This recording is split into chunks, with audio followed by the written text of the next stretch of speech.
Hello everybody and welcome back to Gardens and Crystals with me, Wesley Peterson, and today I have a repotting video of my huge and beautiful Monstera Deliciosa.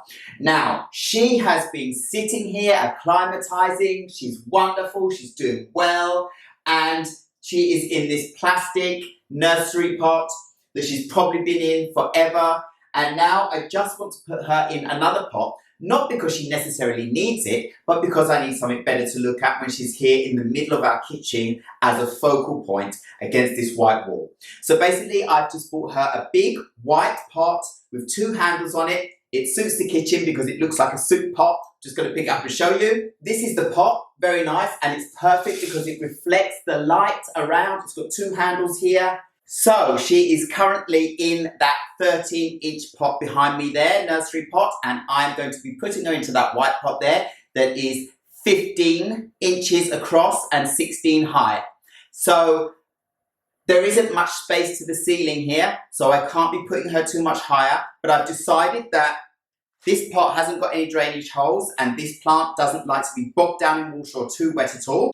So I'm going to be filling the bottom with about 2 inches of these leca balls as a kind of drainage area under the soil because I'm going to be planting her directly into this pot. She's going to be living in this pot for a long time. So leca balls first, then I'm going to put her on top of that, and then I'm not going to disturb her root ball or anything like that at all. I'm just going to put her down in there, and then I'll put the new fresh soil around, which is going to be a good potting mix. Lots of big chunks of wood bark and lots of perlite to make sure that soil is aerated and the air can get through and the moisture can get sucked up and drain through quick. So I need to get on with this. This is going to be a bit of a hard job because I mean this plant is huge, and at the moment I really do not want to prune any of the top of the plant off because you can't see it at the moment, but you will when I bring her down.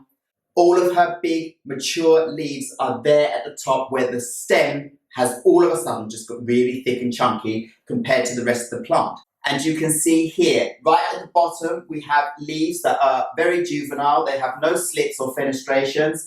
And then we come up to the middle here and you have leaves that have got slits, like all of these. And then they get bigger as you go up the plant. And then you start getting the fenestrations, which are the holes in the middle of the leaves coming out. And then right at the top, there are loads of fenestrations and loads of slits in every leaf. And the petals get longer and they get these frills along the edge and it's just beautiful. So I have a lot of aerial roots around here in the bottom as well that have been wound around the plant and sat on the soil. And some of them have actually produced roots and are sitting in the soil. I want to unwind some of those. I want to have them hanging down around the pot so it really looks like a jungle piece because I'm keeping this pot about 70, 80 centimeters from the floor so that I have this kind of canopy feel. So the pot needs to be nice and I just want some kind of display over the edge. But as I said, I'm going to be underplanting this plant with something else, which is something you don't see very often with people that have Monstera Deliciosa or any kind of Monstera. You don't really see them underplanting with another plant, but I think that will be beautiful. And especially for me, I'm going to need that here because I'll just have a white pot. There's not much going on with this plant here and there's tons going on at the top. So I really do want to have a kind of spiller over the pot while I have this thriller of this plant going on at the same time. Right. The first thing to do is fill up the bottom with those 2 inches of leca balls in the new pot. So I'm just going to do that first now.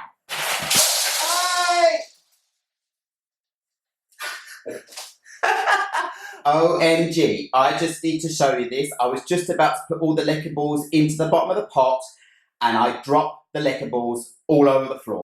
These things can happen, but now I've got to spend more time picking up all of this and putting it back in the pot. Well, I obviously don't need this little pot anymore. And I better get on with tidying all this up so I can get on with my video. Ugh, things happen, you know. Keeping it real, this can happen. I've washed all these balls, just so you know. So I'm just going to sweep them out and plonk them straight into the pot from the floor. Oh, it's just more tidying up to do on the floor after. I really didn't want to do that. That's why I got myself all prepared. Look at this. washed and prepared, and then what a mess.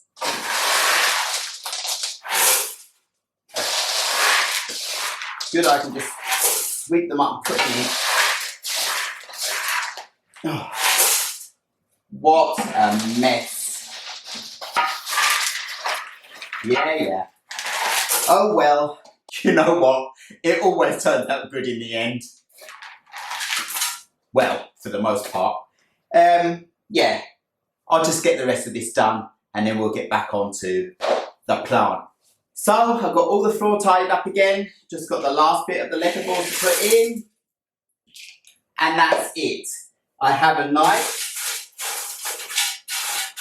2-inch layer,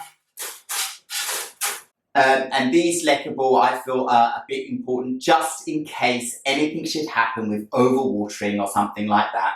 Then there'll be a little bit of a reservoir down the bottom, and when her roots, well, she will be on top of these stones straight away because I can't have her any higher than she is, so she'll be on top of this reservoir straight away. Any finer roots will be able to go down into that reservoir if there should ever be water down there, but I doubt it because I'll only be watering her every now and again when she's completely dry, and I will be using a water probe.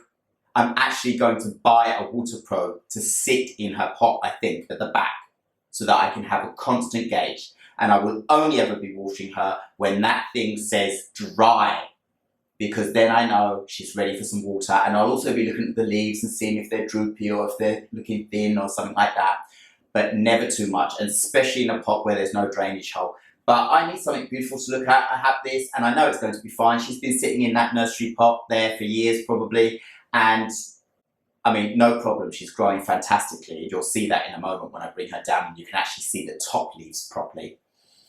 So, well, that's the liquor balls. Hello, hello. There's an echo in this pot, but there won't be soon when the plant's in there. Just hit my face too.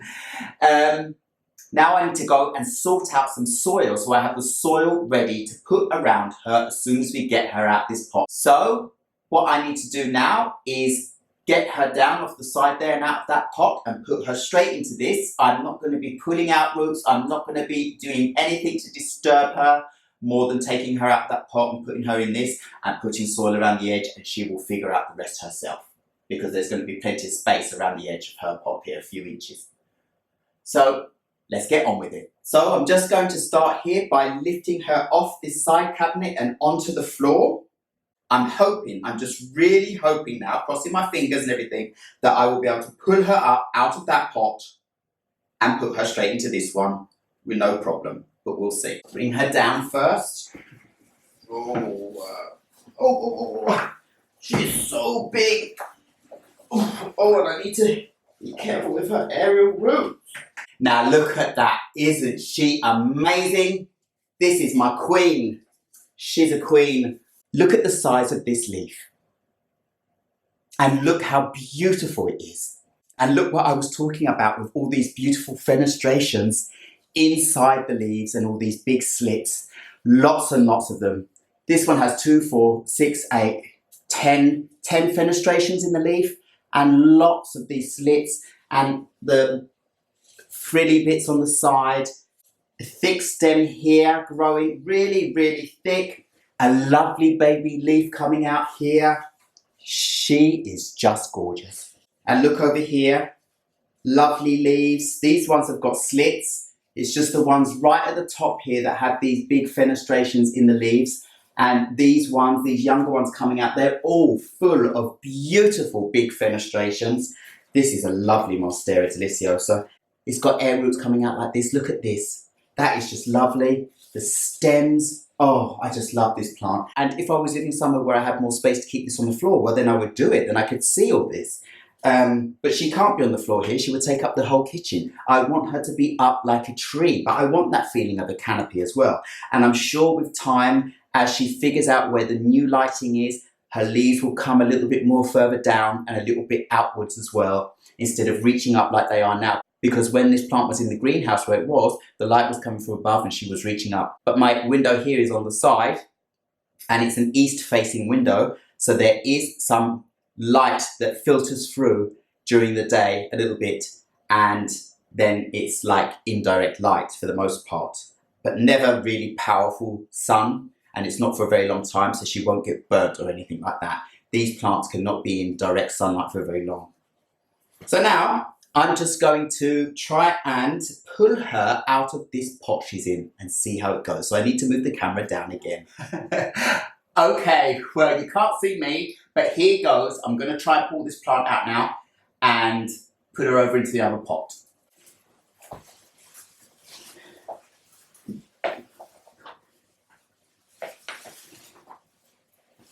It looks like this is going to be really difficult, and I think the only way for me to be able to do this is get scissors and cut this plastic pot open.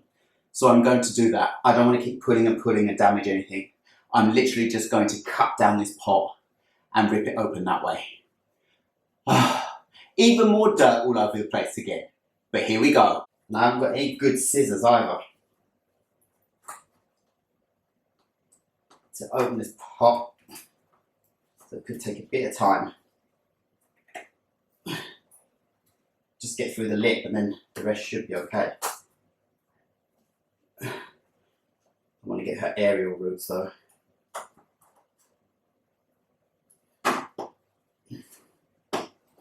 Here we go, that's it. Now, that's it. Now it starts to just rip apart itself. Ah, perfect, perfect. That's fine.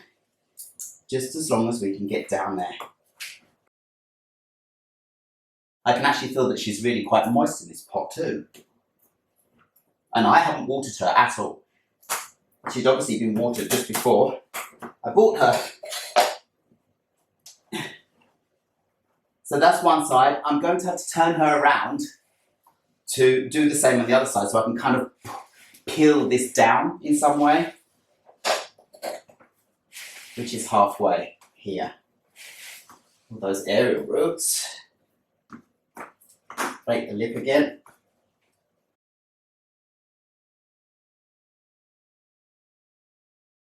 I want to feel if there's any roots coming out the bottom, and if that's why. There aren't any roots coming out the bottom, so it's not that that's causing it not to come out. It is just basically years of being in this pot that's making it difficult. I'm going to have to do it in 4 quarters. She a big girl. Another bit of plastic off. So surely I must be able to get her out now. Another big bit of plastic off. Now I'm sure I must be able to get hold of her to pull her up now. Come on, girl. Yes, that's it. So, let's see what I can do. So, get my hands inside and I can pull her up now. Release her from that. Yes, hit it. In she goes. Oh, into the next one. Oh, woo. She's in. Yeah, what a job that was. Now, to sort out the soil and the roots for the new pot. And to unwind these roots that are just, well, the ones that want to stay there. And the ones that don't need to stay there, we'll take out. So these ones don't need to. Sort these out a little bit. Because they've all been mixed together. Like that. Those ones are stuck there. And these ones are out. So the next thing now for me to do is turn this plant around the way I want her to be. You can see obviously she's leaning over quite a lot there. She needs support, but the handles are on the sides and she is going to be leaning a little bit forward. I liked actually that look. She was doing that before, and it also gives the back part of the plant space to spread out and grow because the leaves at the top are much bigger, as I've said. So I will put this, so that is like that. That is going to be leaning like that. So I need to start putting some soil at the front so she doesn't lean too much over because she's got no support at the moment, as you can see. But I have my soil here.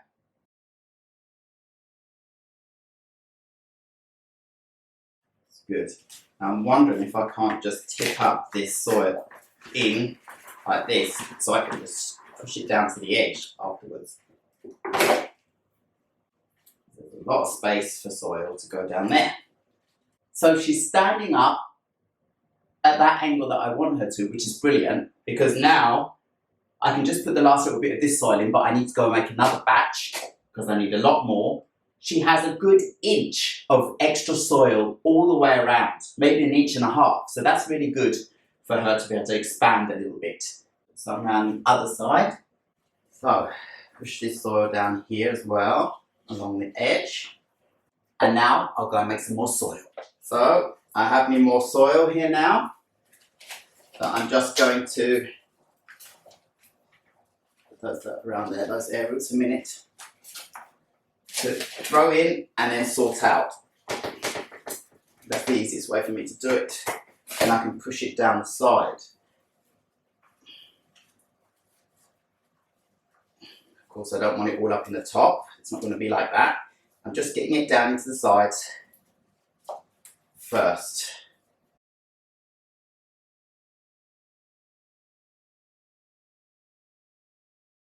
So I'm basically just going to put the rest of this in that I have.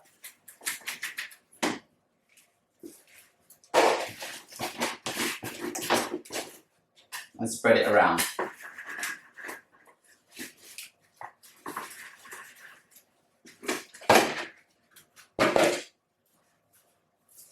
All the way around, everywhere, where all these aerial roots have been put in and they've actually produced more roots to go into soil. I think they'll appreciate this. Soil over here, I can use some of that.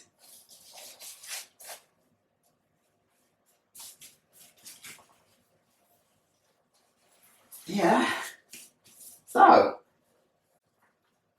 she's repotted. This is just so nice, and that's all she needs.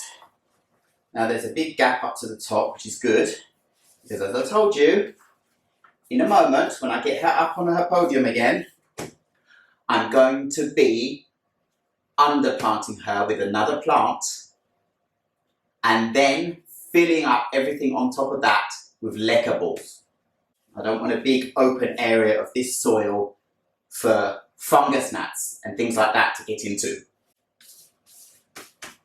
So she's repotted and as stable as can be, and she'll get even more stable when her roots fill out the rest of this area. She's going to love this. She's probably going to grow too much, but it's okay. You know, we can make cuttings if we have to. I just really don't want to do it right now because those leaves are getting big and beautiful. I just hope she can creep over, you know, follow the ceiling and kind of hang down like a tree instead. We'll see. So let me tidy this up a little bit and get her up on the side again. Now look at this. Doesn't that look wonderful? We've only just put her up here. I haven't put her exactly central yet. I need to tidy up the pot a little bit. I need to tidy up these lovely roots, but I just love the way they look hanging down here at the front. But this is a cupboard, so they can't hang there. But I will have them hanging down the sides. So I'm just going to carry on a little bit more with the maintenance around, and then I'll get to showing you what I'm going to underplant this beautiful Monstera Deliciosa with.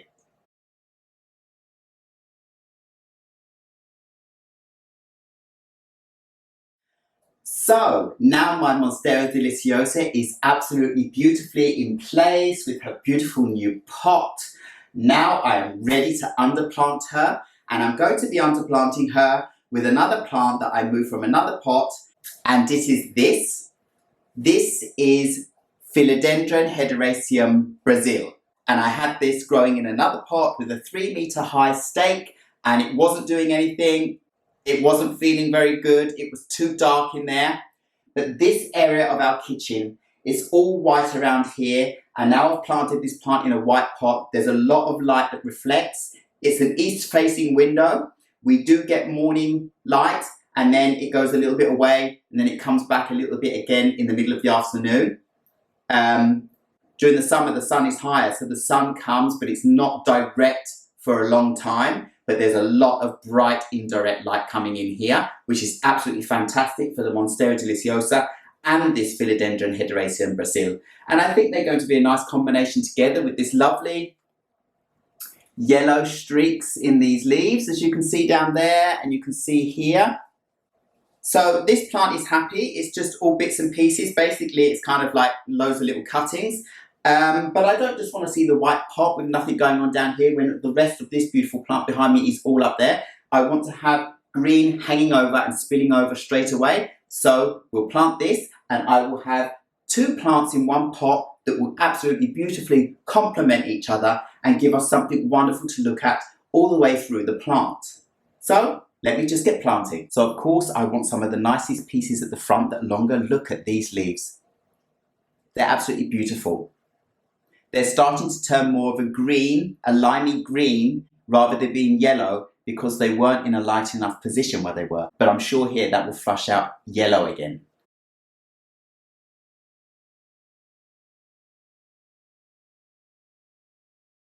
I just think this is looking absolutely wonderful already. This was a great idea, a great combination, and I don't have to go and just look at a load of dirt all the time.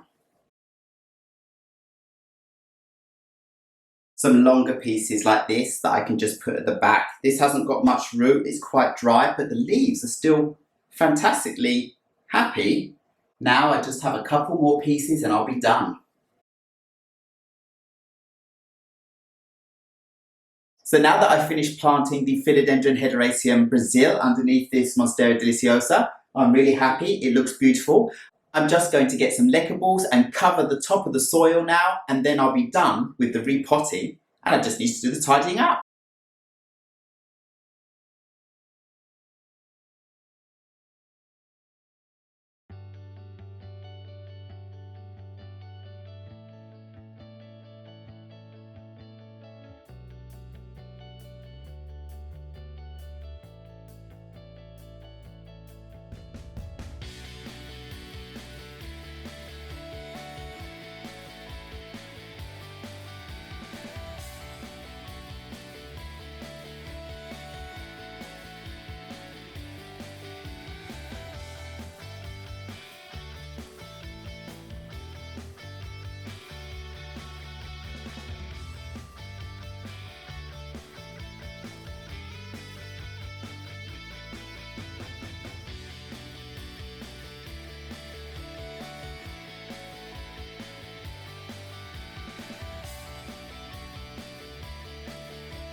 Well, I hope you enjoyed seeing these beautiful plants close up and the revamp of them, the repotting, the staking, and the putting together of two different plants to make a beautiful symbiosis in this pot.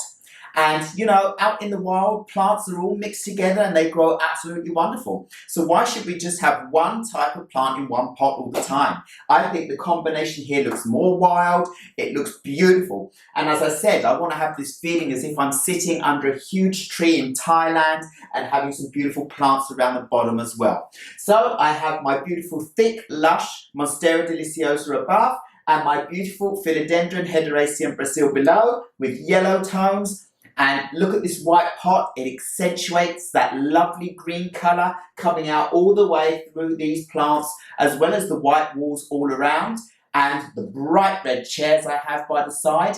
This is just a great combination, and this really has become the highlight, the focal point of our kitchen. I just love it. This has just worked out so well. I'm so happy. So, all that's left for me to say now is thank you very much once again for watching Gardens and Crystals with me, Wesley Peterson. Please remember to like, subscribe and hit the bell so you know when my next video will be uploaded. And I will see you again very, very soon. Goodbye.